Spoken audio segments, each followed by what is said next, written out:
Mr. Heffron here, and here's a video on nuclear radioactive decay.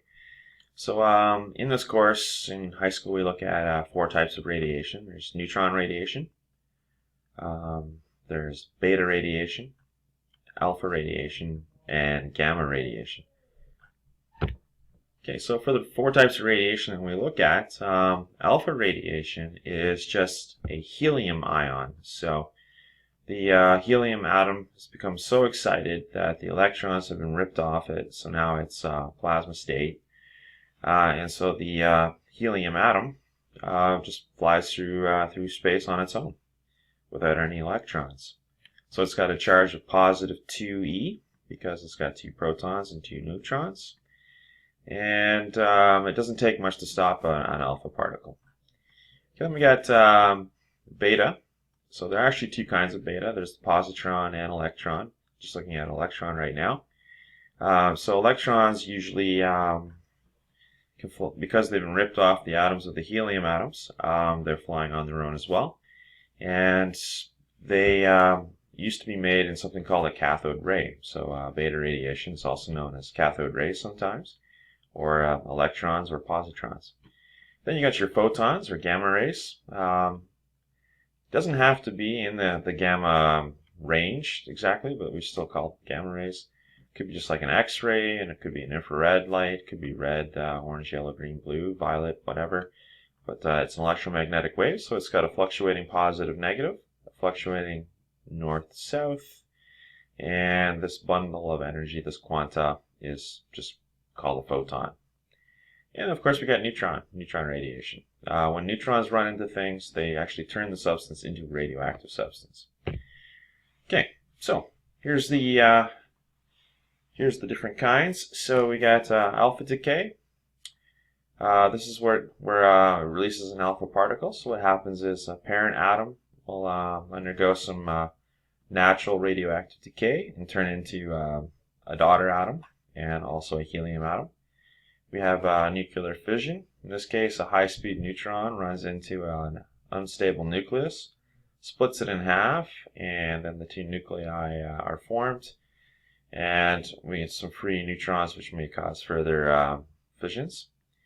And then we have the two kinds of beta decay. We got beta positive decay and beta minus decay. So in beta minus, what happens is a neutron is turned into a proton.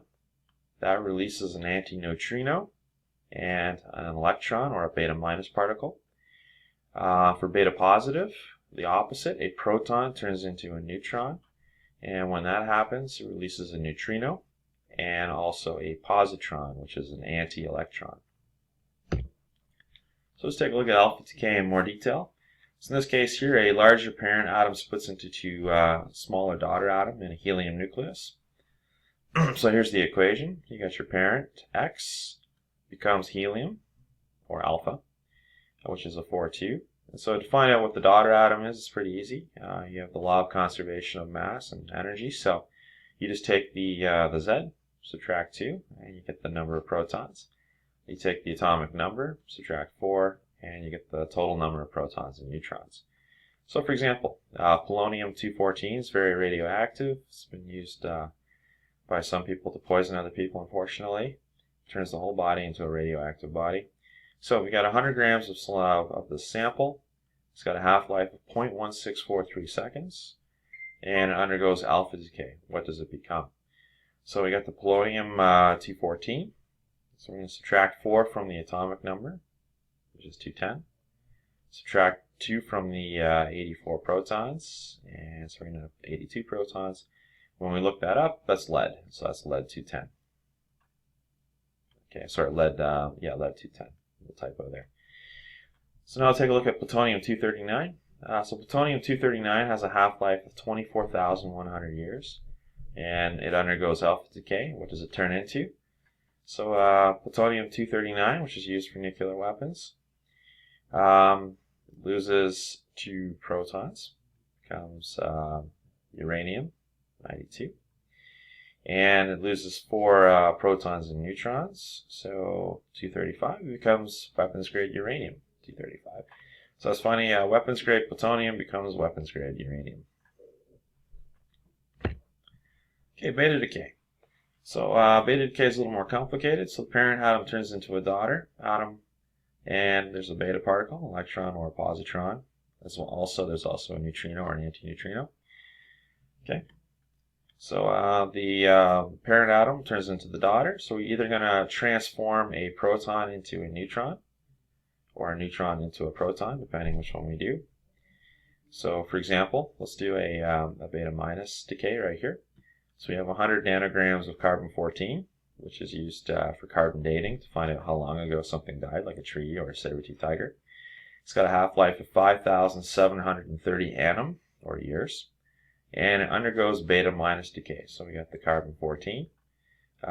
So there's a little typo there, should be adding one. So we're going to have 6 plus 1 is 7, so it's going to become one of the neutrons will turn into a proton, but the atomic mass will stay the same. And that's also going to make an electron and an antineutrino. Then over here, we've got oxygen 15, has a half-life of 2.04 minutes. And we have a 10 microgram sample. What does it turn into? So this is going to be beta positive decay. So in this case, one of the protons will turn into a neutron. So we're going to subtract one proton, 7. That's going to turn into a neutron, so the atomic mass is the same. And it's going to turn into a positron, which is a piece of antimatter, and it's going to turn into a neutrino. There you go. Okay, we're going to take a look at nuclear fission. So in this case, the parent atom splits into two daughter atoms. So for example, uranium-235 has a half-life of 703.8 million years. And when it fissions, it turns into cesium-140 and rubidium-94. Which are also radioactive as well. And it creates 2 free neutrons and releases 200 mega electron volts of gamma radiation. So in this case here, we get our uranium-235, turns into cesium-140, rubidium-94, okay, plus there's a couple neutrons and a gamma ray or a photon. So if you have what's called critical mass, enough uranium in the same place, you can have something called a chain reaction. And so what happens is the one neutron splits this, but now we have 2 neutrons. And the 2 neutrons can cause 4 fissions, which can cause 8 fissions, which can cause 16. And we get a runaway chain reaction, right? Supposedly you need about 50 kilograms of material to make that happen. So the first nuclear bomb was Little Boy. It was dropped on Hiroshima, Japan on August 6, 1945. By today's standards, this was a relatively small atomic weapon or tactical nuke, around 17 kilotons of TNT. So that was 63 terajoules. Terrifying, eh? It had a 64 kilogram uranium core, and only 0.6 grams of it actually fissioned. So that's just crazy. So in summary, there's 3 types of radioactive decay. There's alpha decay, where the parent atom becomes a helium ion, and we just subtract 4 from the atomic mass and 2 from the number of protons, the atomic number. There's beta decay, so you have beta plus decay, where a proton turns into a neutron, and we release a neutrino and a positron. Then there's beta minus decay. That's when a neutron turns into a proton, and that releases an antineutrino and an electron, or a beta minus particle. All right, and I hope this helps. Remember, there's lots of radiation around. Concrete's giving off radiation. As long as you don't get too much, you're okay.